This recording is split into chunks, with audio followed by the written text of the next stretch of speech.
Hi, Kaylin. It's Dad here. Now, if you remember, we spoke maybe 10 minutes ago, and I said I was going to go record this story. Now I'm doing it. So it's another chapter of Peter Pan, and this time it's The Home Under the Ground. Now, if you remember, hold on, I'm just going to pause this. Oh, sorry, the phone was flipping, so I had to get something to block it. Okay, so if you remember, in the last chapter, Wendy was shot, and she was lying on the ground, and they had to build a wee house for her. And then at the end, she woke up, and then she was going to mother the lost boys. So now we're going to find out what happened. So it's time to start chapter 7, The Home Under the Ground. Now, I know you've been up quite late recently, but you need to cuddle into Mum, get nice and cozy. You are? Okay. It's time to go to sleep, so as we read this story. Good. Okay. Chapter 7, The Home Under the Ground. One of the first things Peter did next day was to measure Wendy and John and Michael for hollow trees. Hook, you remember, had sneered at the boys for thinking they needed a tree apiece. But this was ignorance, for unless your tree fitted you, it was difficult to go up and down, and no two of the boys were quite the same size. Once you fitted, you drew in, let out your breath at the top, and down you went at exactly the right speed. Whilst to ascend, you drew in and let out alternatively, and so wriggled up. Of course, when you have mastered the action, you are able to do these things without thinking of them, and nothing can be more graceful to go up and down through the tree. But you simply must fit, and Peter measured you for your tree as carefully for a suit of clothes, the only difference being that the clothes are made to fit you, whilst you have to be made to fit the tree. Usually it's done quite easily, as by your wearing too many garments or too few. But if you are bumpy in awkward places, or the only available tree is an odd shape, Peter does some things to you, and after that you fit. Once you fit, great care must be taken to go on fitting, and this, as Wendy was to discover, to her delight, keeps a whole family in perfect condition. Wendy and Michael fitted their trees at the first try, but John had to be altered a little. After a few days' practice, they could go up and down as gaily as buckets in a well, and how ardently they grow to love their home under the ground, especially Wendy. It consisted of one large room, as all houses should do, with a floor in which you could dig for worms if you wanted to go fishing, and in this floor grew stout mushrooms of a charming colour, which were used as stools.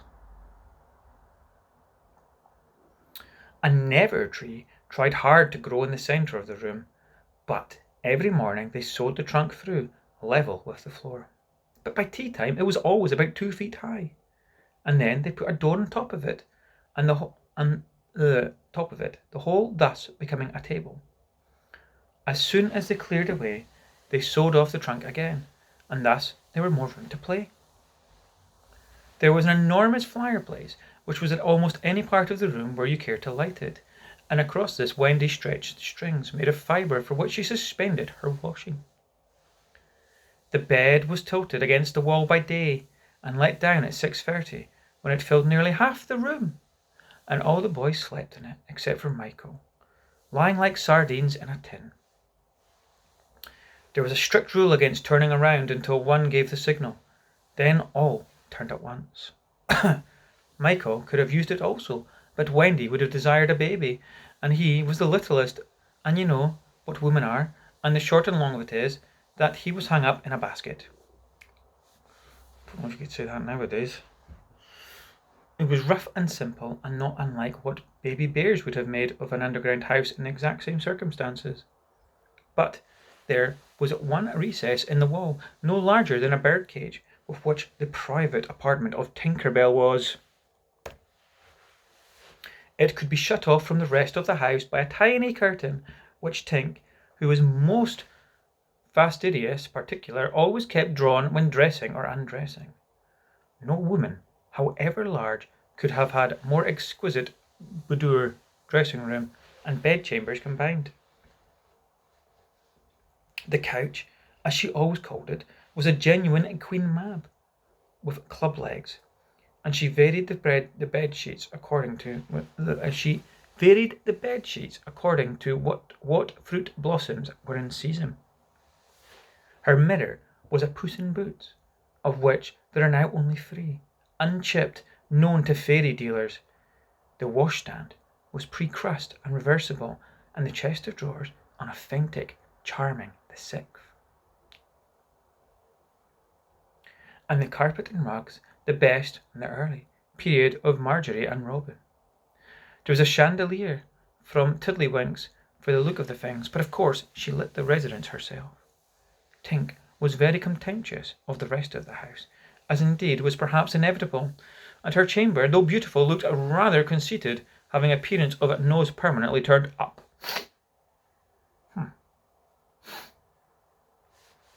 I suppose it was all especially entrancing to Wendy, because those rumptious boys of hers gave her so much to do. Really, there were whole weeks when, except perhaps with a stocking in the evening, she was never above ground. The cooking, I can tell you, kept her nose to the pot, and even if there was nothing in it, even if there was no pot, she had to keep watching them that it came a boil. Just the same, you never exactly knew whether they would be real meal or just a make-believe. It all depends upon Peter's whim. He could really eat, if it was part of a game, but he could not stodge, which is crammed down food, just to feel stodgy, which is stuffed with food, which is what most children like better than anything else. The next best thing being to talk about it. Make-believe was so real to him that during a meal, if you could see him getting rounder, you could see him getting rounder. Of course, it was trying, but you simply had to follow his lead. And if you could prove to him that you were getting loose for your tree, he let you stodge.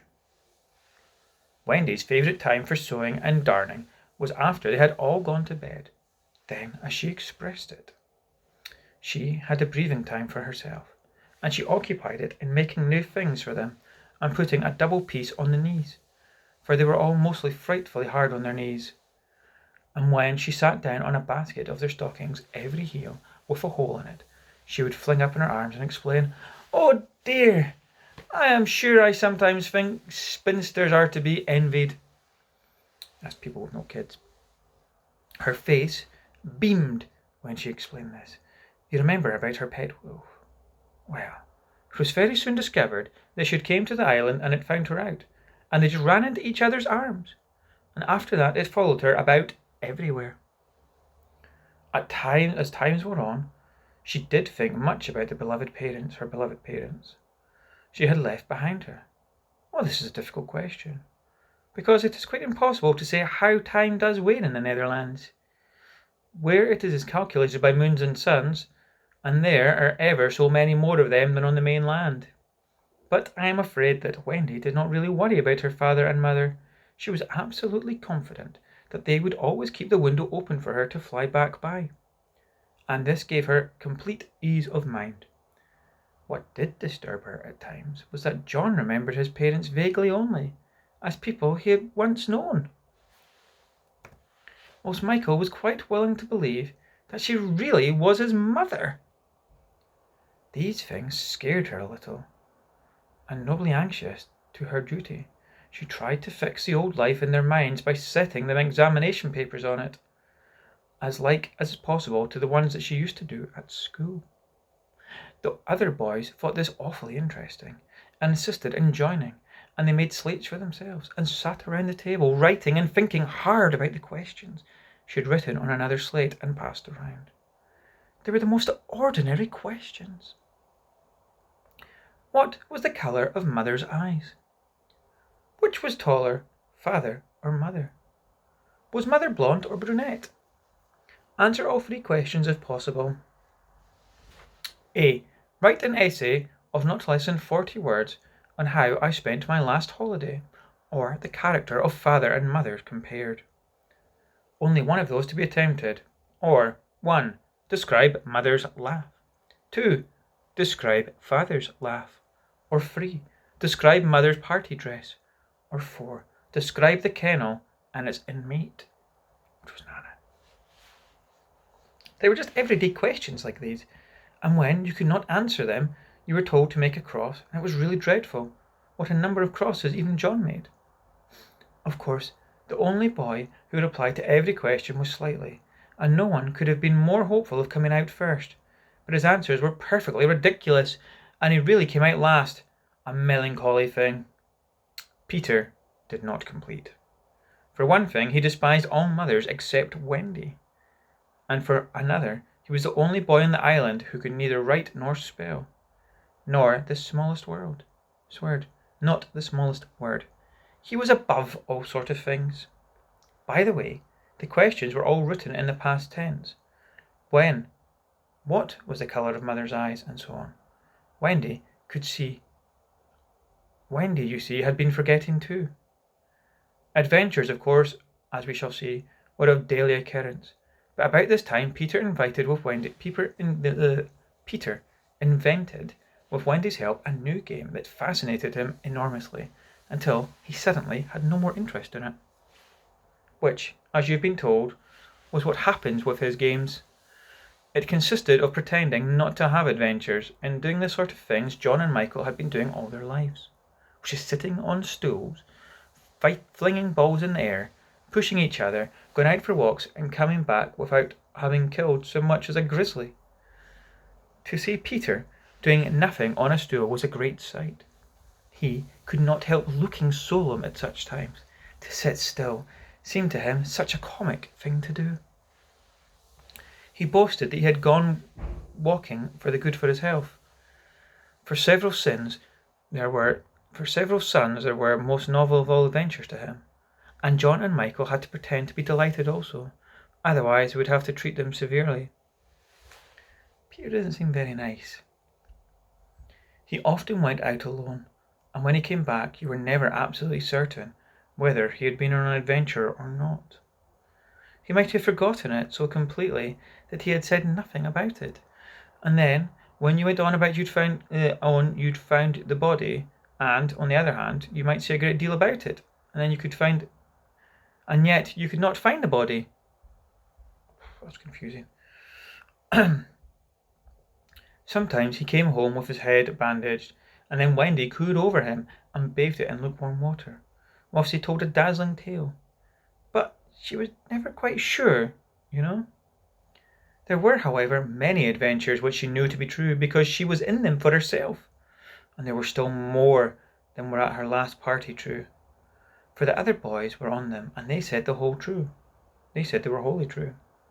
To describe them all would require a book as large as the English Latin, or Latin to English dictionary, and the most we can do is to give one a specimen of average hour on the island. The difficulty is which one to choose. Should we take the brush with the redskins or the Slightly Gulch? It was a sanguinely cheerful affair, and especially interesting as showing one of Peter's peculiars, which was that in the middle of the fight he would suddenly change sides. At the Gulch, when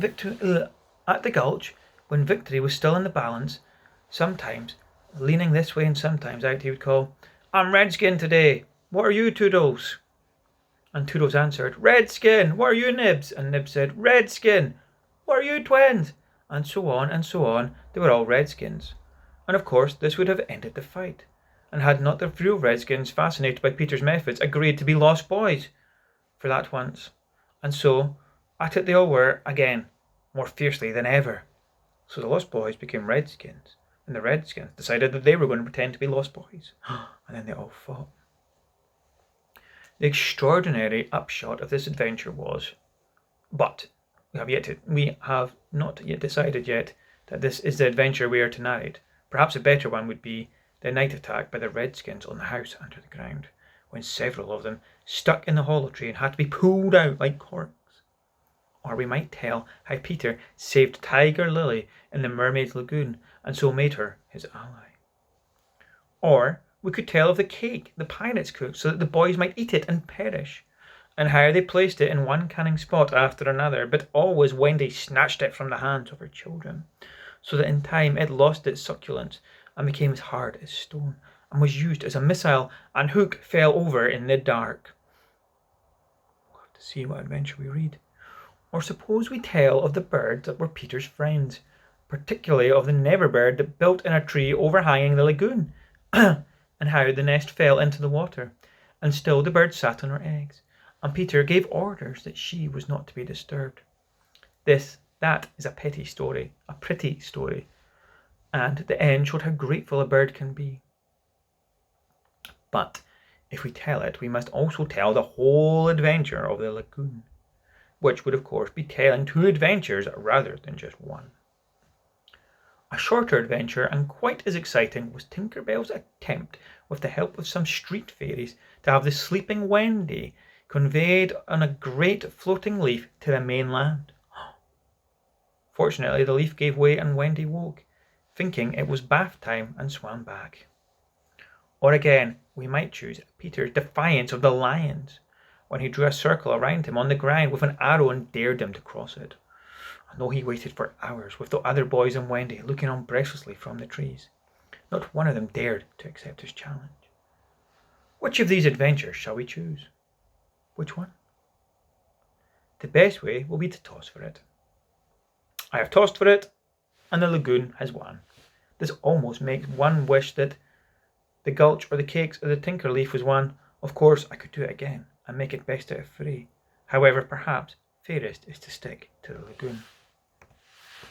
So, on the next chapter, we're going to read about the mermaid's lagoon and how Peter saved Tiger Lily, I believe. That will be awesome, won't it? Okay. That's the end of that chapter. So the next chapter is chapter 8. We're getting through the story now. We're almost halfway through. It'll be really good. I'm looking forward to read that tomorrow. Okay, if you're not asleep, time to go to sleep. Night night.